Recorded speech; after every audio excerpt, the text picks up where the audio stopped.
Russia మరొకసారి ఉక్రెయిన్పై విరుచుకుపడింది. తాజాగా ఉక్రెయిన్లోని సైనిక విద్యా కేంద్రంపై రష్యా క్షిపణి దాడికి పాల్పడింది. ఈ దాడిలో సుమారు 51 మంది మృతి చెందగా 200 మందికి పైగా గాయపడ్డారు. ఉక్రెయిన్ ప్రాసిక్యూటర్ జనరల్ కార్యాలయాన్ని ఉటంకిస్తూ ప్రముఖ న్యూస్ ఏజెన్సీ CNN ఈ విషయాన్ని వెల్లడించింది. ఈ దాడిపై ఉక్రెయిన్ అధ్యక్షుడు వ్లాదిమిర్ జెలెన్స్కీ ఎక్స్ వేదికగా స్పందించారు. పోల్టావాలో ఒక విద్యా సంస్థ సమీపంలో ఆసుపత్రిని లక్ష్యంగా చేసుకుని రష్యన్ దళాలు ఈ దాడికి పాల్పడినట్టు తనకు సమాచారం అందిందని అన్నారు. ఇక ఈ దాడి కారణంగా టెలికమ్యూనికేషన్ ఇన్స్టిట్యూట్ భవనంలో ఒకటి పాక్షికంగా ధ్వంసమైనట్లు ప్రెసిడెంట్ పేర్కొన్నారు. పోల్టావాలో రష్యా దాడికి నాకు ప్రాథమికంగా నివేదికలు అందాయి. అందుబాటులో ఉన్న సమాచారం ప్రకారం 2 బాలిస్టిక్ క్షిపణులు ఆ ప్రాంతాన్ని తాకాయి అని జెలెన్స్కీ పేర్కొన్నారు.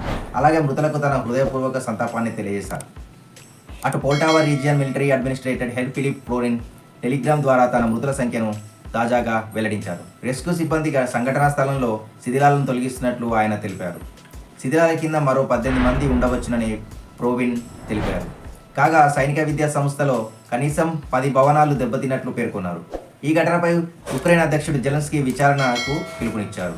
ఈ సందర్భంగా రష్యా దాడి తర్వాత తమకు సహాయం చేస్తున్న వారికి ఆయన కృతజ్ఞతలు తెలిపారు. నేను ఏం జరిగిందో అన్ని పరిస్థితులపై పూర్తి సత్వర విచారణకు ఆదేశించాను. అన్ని ఎమర్జెన్సీ బృందాలు రెస్క్యూ ఆపరేషన్లో పాల్పంచుకుంటున్నాయి.